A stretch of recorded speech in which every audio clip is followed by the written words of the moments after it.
বিসমিল্লাহির রহমানির রহিম। আসসালামু আলাইকুম। আশা করি সবাই ভালো আছেন। আপনারা অনেকেই জেসি লিভারমোরের নাম জেনে থাকবেন। উনি একজন স্বনামধন্য ট্রেডার। উনি ক্যাপিটাল মার্কেট সম্পর্কে একবার আলোচনা করতে গিয়ে একটি কথা বলেছিলেন। আমি মার্কেট থেকে একটি কথাই শিখেছি। স্টক মার্কেটে নতুন বলে কিছু নেই। নতুন কিছু থাকারও কথা নয়। কারণ জল্পনা কল্পনা পাহাড়ের মতোই প্রাচীন। আজ স্টক মার্কেটে যা ঘটছে তা আগেও ঘটেছে এবং ভবিষ্যতেও ঘটবে। এই কথা দ্বারাই এটাই বোঝা যায় স্টক মার্কেটে বারবার হিস্ট্রি রিপিট হয়েছিল, হচ্ছে এবং ভবিষ্যতেও হবে। আর নিশ্চিতভাবে এই ব্যবসায় সফল হতে গেলে অ্যানালাইসিস আপনাকে শিখতেই হবে। আর অ্যানালাইসিস সঠিকভাবে শিখতে পারলে কখন শেয়ার কিনতে হবে ও বিক্রি করতে হবে তার সঠিক সিদ্ধান্ত আপনি নিতে পারবেন এবং নিয়মিতভাবে প্রফিট করতে পারবেন। মার্কেট কখনোই শেষ হবে না। আমরা যদি সঠিকভাবে অ্যানালাইসিস না শিখে এই ব্যবসাটা করতে চাই, তাহলে একসময় আমরা পুঁজি হারিয়ে আমরা নিজেরাই নিঃশেষ হয়ে যাব। তাই তো বলা হয়, রিউমার অ্যাভয়েড করুন, অ্যানালাইসিসের উপর বিশ্বাস করুন। অ্যানালাইসিস শিখুন এবং নিশ্চিতভাবে ব্যবসাটি সফলভাবে করুন। এখানে আপনার একটি চিত্র দেখতে পাচ্ছেন, ছবি। ছবিতে দেখা হচ্ছে নদীতে অনেক বড় আকারের বিশাল ঢেউ তৈরি হয়েছে, যা ওই ব্রিজটাকেও প্রায় ভেঙে ফেলার উপক্রম করছে। কিন্তু এটাও সত্য, সাগর বা নদী যতই অশান্ত হোক, একদিন সে আবার শান্ত হবেই। আজ যে গাছ পাতাহীন, কাল সেই গাছে নতুন পাতা গজাবেই। টেকনিক অ্যানালাইসিস শিখুন, দুশ্চিন্তা ও সফলভাবে ট্রেড করুন। আর আমাদের মার্কেটে বারবার করে আমরা বলার চেষ্টা করছি, ৩০০ থেকে ৪০০ কোটি বা ৩০০ কোটির খুব কাছাকাছি যখন টার্ন ওভার হবে, তখন ভয় পাওয়ার কিছু নেই। আপনি আস্তে আস্তে আস্তে আস্তে এই জায়গায় শেয়ার বাই করবেন এবং ১২০০ কোটি টাকার উপরে বা ১,০০০ থেকে ১২০০ কোটি টাকার এই জায়গায় যখন ট্রেড হবে, তখন কখনোই কোনো অবস্থাতেই গ্রিডি হওয়া যাবে না। আস্তে আস্তে শেয়ার সেল করে প্রফিট বুক করতে হবে। ইনশাল্লাহ আপনারা এই সাইকেল, টার্নওভার সাইকেলটাকে মেনে নিয়ে, যেটাকে আমরা ভিএসএ বলি, এটাকে নিয়ে যদি আপনারা অ্যানালাইসিস করে ট্রেড করেন, তাহলে নিশ্চিতভাবেই সফলতার মুখ দেখতে পারবেন ইনশাআল্লাহ। গত ভিডিওতে আমরা বলেছিলাম, এখানে একটা হেড অ্যান্ড শোল্ডার প্যাটার্ন দেখানো হয়েছিল। দেখতে অনেকটা আমি যে ঢেউয়ের কথা দেখালাম সেরকম।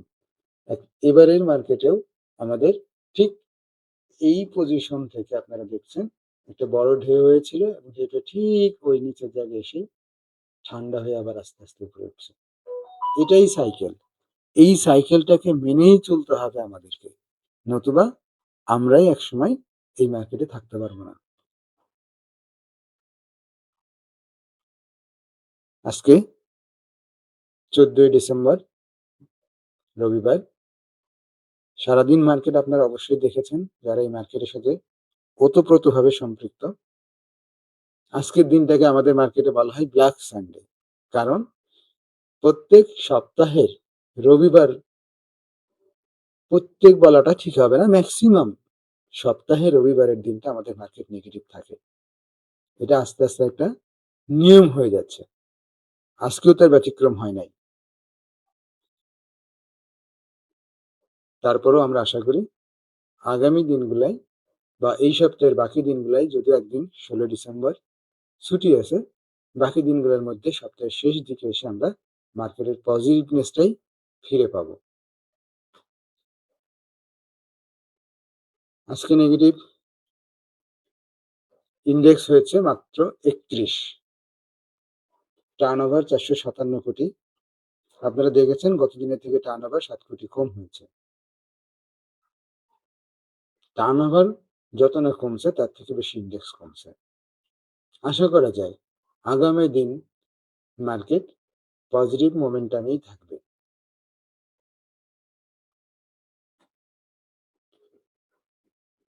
এই মাসের প্রতিদিনের যে টার্নওভার এবং এগুলি যে দেখানো হয়েছে আপনারা দেখছেন, আজকে 7 কোটি টাকা টার্নওভার কম হয়েছে, 31 ইন্ডেক্স নেগেটিভ হয়েছে। সুতরাং এই পজিশনে খুব বেশি ভয় পাওয়ার এখনো কোনো কারণ আমরা টেকনিক্যালি খুঁজে পাচ্ছি না। আশা করা যায় আগামী দিন বা তার পরবর্তী যে 2 দিন থাকবে সেই দিনগুলোতে আমরা পজিটিভনেসটা ফিরে পাবো।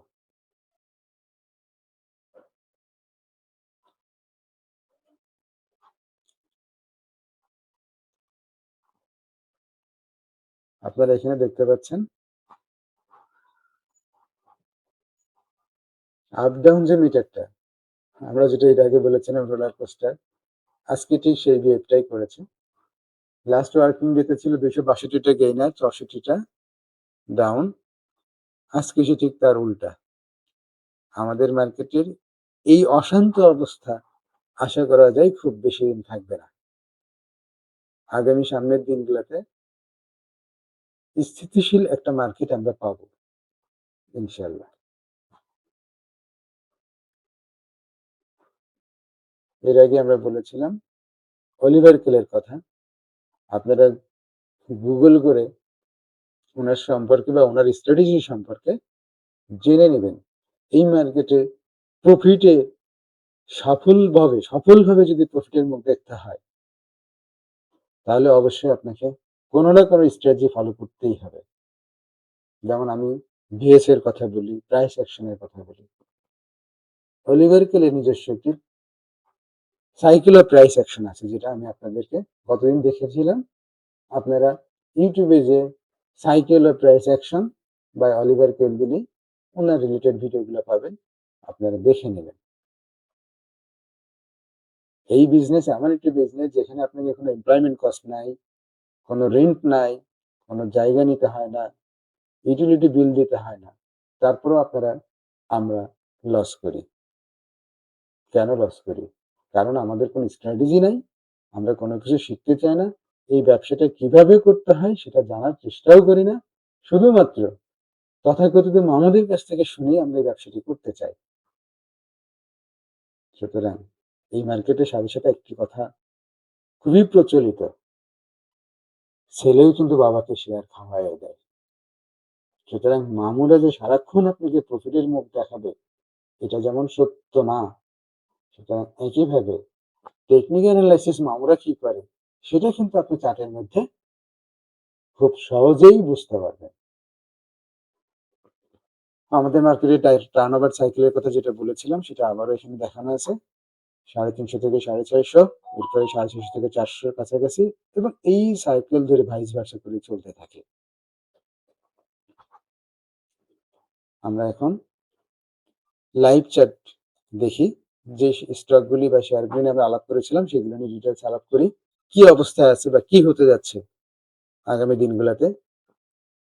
আপনাদেরকে যে কথাটা বারবার করে বলার চেষ্টা করছি, উপরে যেহেতু হেড অ্যান্ড শোল্ডার প্যাটার্ন করে পড়ছে, এবার inverse head and shoulder pattern করে উপরে উঠবে, এখন পর্যন্ত স্টিল নাও ভ্যালিড আছে, আমরা সেটা অবজার্ভ করতে থাকি। প্লাস এট এ টাইম আপনারা দেখেন আমরা এই পজিশনে যখন বলেছিলাম সেখান থেকে একটা মাদার ক্যান্ডেল করে ইনসাইড বারের মধ্যে এসে অবস্থান করছে ইন্ডেক্সটি। সুতরাং ভলিউম যদি আমরা দেখি কতদিনের থেকে সামান্য কম আমরা বললাম, সুতরাং এখন পর্যন্ত আমরা আশ্বস্ত হতে পারি যে ইন্ডেক্সের খুব বেশি কমার এখানে সুযোগ হয়তো বা থাকবে না।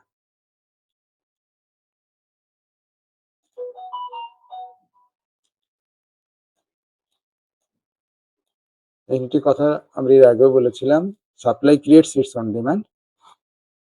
এই পজিশন থেকে যে পরিমাণ সাপ্লাই এসছে, সাপ্লাইয়ের কারণেই কিন্তু ইন্ডাস্ট্রি ঠিক তার আগের জায়গায় চলে এসছে এবং অটোমেটিক্যালি কিন্তু ডিমান্ড তৈরি হয়েছে, অথচ আমরা এই পজিশনে মারাত্মক ভয় পেয়ে অনেকেই কিন্তু এই পজিশনে শেয়ার সেল করে দিয়েছি। সুতরাং অ্যানালাইসিসই একমাত্র পারে আপনাকে সঠিক সিদ্ধান্ত নিতে। আপনাদেরকে এই ব্যবসাটি সঠিকভাবে করতে গেলে আপনাদেরকে জানতে হবে বা শিখতেই হবে।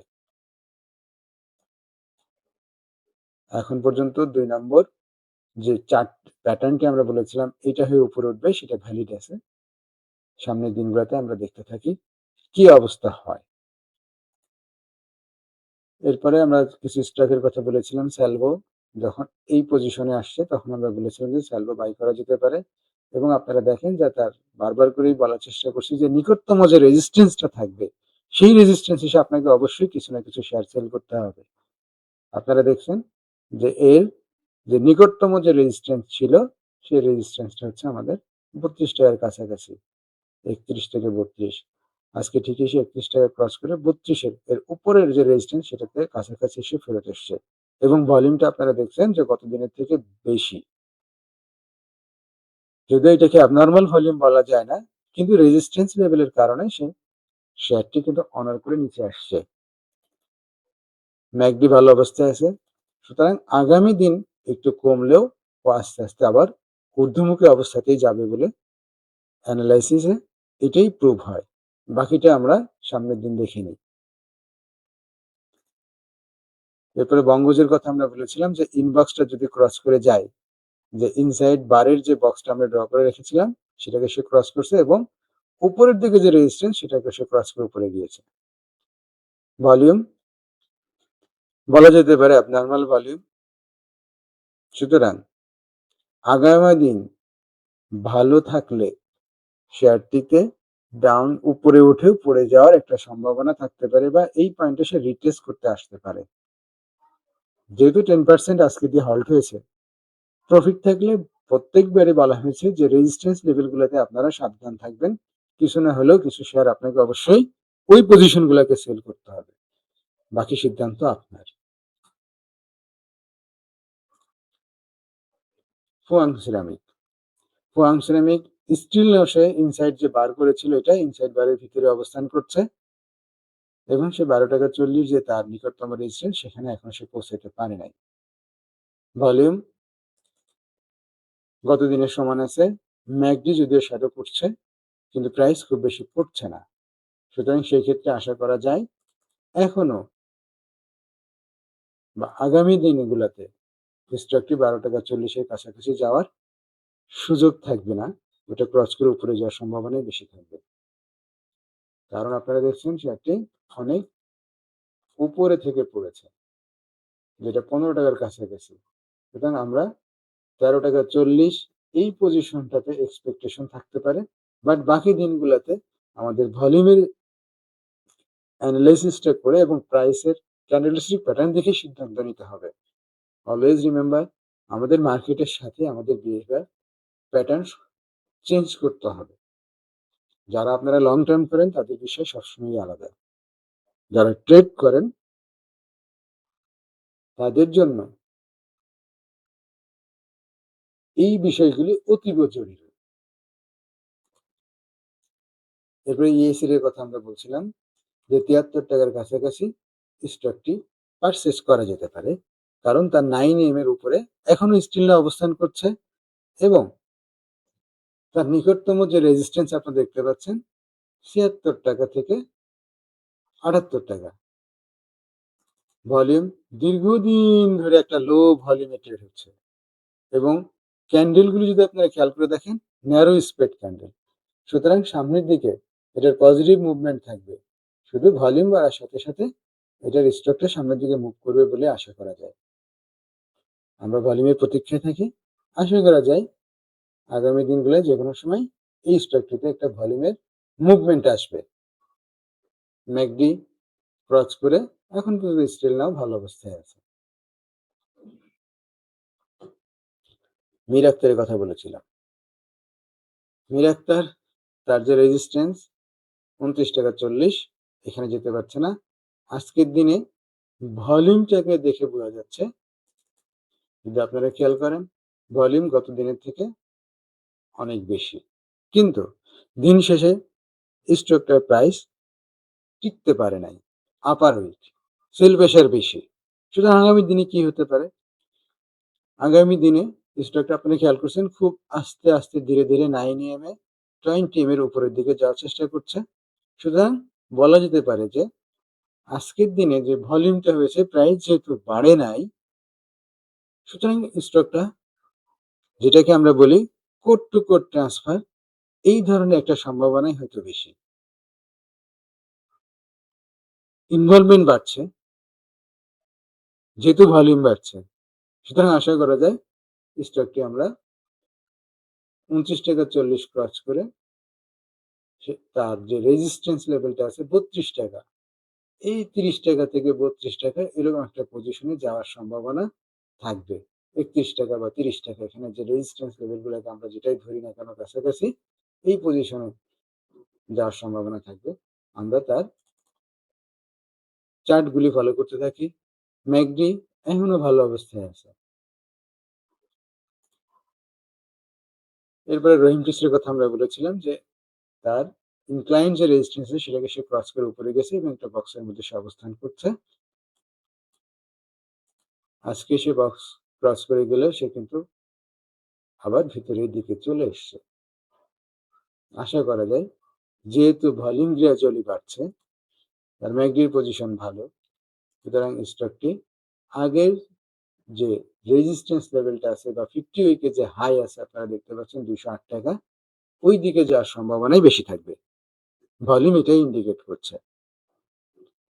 ইনশাল্লাহ আমরা বাকি দিনগুলো দেখি ভলিউমগুলা গ্রাজুয়ালি বাড়তে থাকে কিনা বা ড্রাস্টিক্যালি ফল করে কিনা, আমাদের দুইটাই খেয়াল রাখতে হবে। আমরা শুধু পজিটিভনেসই আশা করব, নেগেটিভটা চিন্তা করব না, এটা কখনোই করা যাবে না। Always react with the market movement. এবার আমরা ফিসিবি পেট্রোকমের কথা বলেছিলাম, সে 170, 68, 66 এই জায়গার মধ্যেই সে অবস্থান করছে। ইনসাইড বারটাকে সে ক্রস করতে পারে নাই এবং ওর স্টক ডিভিডেন্ডের যে রেকর্ড ডেট খুবই সন্নিকটে। আশা করা যায় স্টক ডিভিডেন্ড আসার পরে অ্যাডজাস্টমেন্ট হয়ে হয়তো সে মুভমেন্টে আসতেই পারে, কারণ স্টিল নাও এখনো 9M এর উপরে আছে, সুতরাং আমরা এখনো ওয়েট করতেই পারি।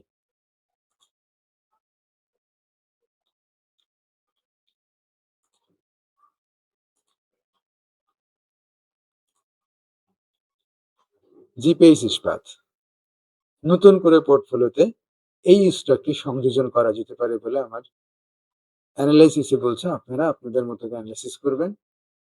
আমি কেন বলছি,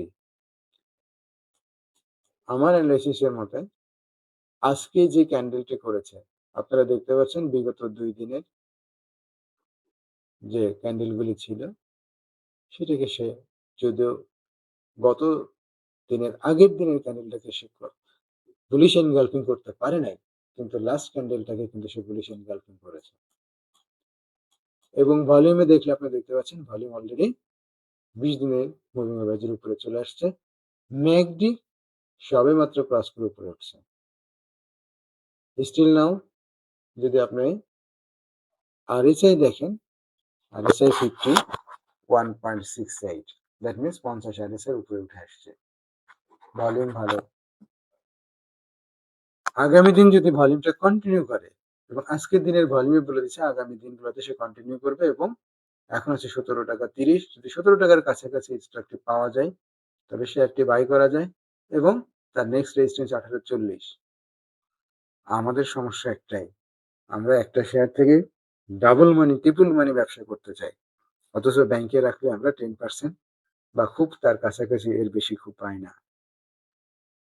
সুতরাং যদি মার্কেটে স্টকগুলি নিয়ে আমরা যদি 10% 7% প্রফিট নিয়ে ছোট ছোট প্রফিট নিয়ে যদি আমরা অ্যানালাইসিস করে যদি বিজনেসটা করতে পারি তাহলে কি ব্যাংকের তুলনায় অনেক বেশি রেট অফ রিটার্ন হয় না? নিশ্চয়ই হয়। আর এই কারণে আপনাকে জানতে হবে কোথায় বাই করব, কোথায় সেল করব। এই অতিরিক্ত লোভের আশায় আমরা করি কি, প্রফিট থাকার পরও প্রফিটটা নিতে পারি না, আবার স্টকটি সেই সাগরের ঢেউয়ের মতো এসে নিচে চলে আসে, একসময় লসে চলে আসে। যখন লসে চলে আসে তখন আমরা লস বুক করে ফেলি। এভাবে আমরা দিন দিন আমাদের পুঁজি হারাচ্ছি এবং একসময় এভাবেই যদি কন্টিনিউ করতে থাকি বড় লাভের আশায় বড় ক্ষতি সম্মুখীন হই, তাহলে একসময় আমরাও নিঃশেষ হয়ে যাব। আমরাই বরং এই মার্কেটকে দোষ দিব, কপালের দোষ দিব, দিয়ে মার্কেট থেকে বের হয়ে যাব। কিন্তু আপনারা যদি খেয়াল করেন দেখবেন মার্কেট কিন্তু প্রতিনিয়তই কিছু না কিছু ব্যবসা দিচ্ছে। সঠিকভাবে জেনে যদি আপনি ব্যবসা করেন, মান্থলি 5% থেকে 6% বা 10% ব্যবসা করা খুবই সহজ।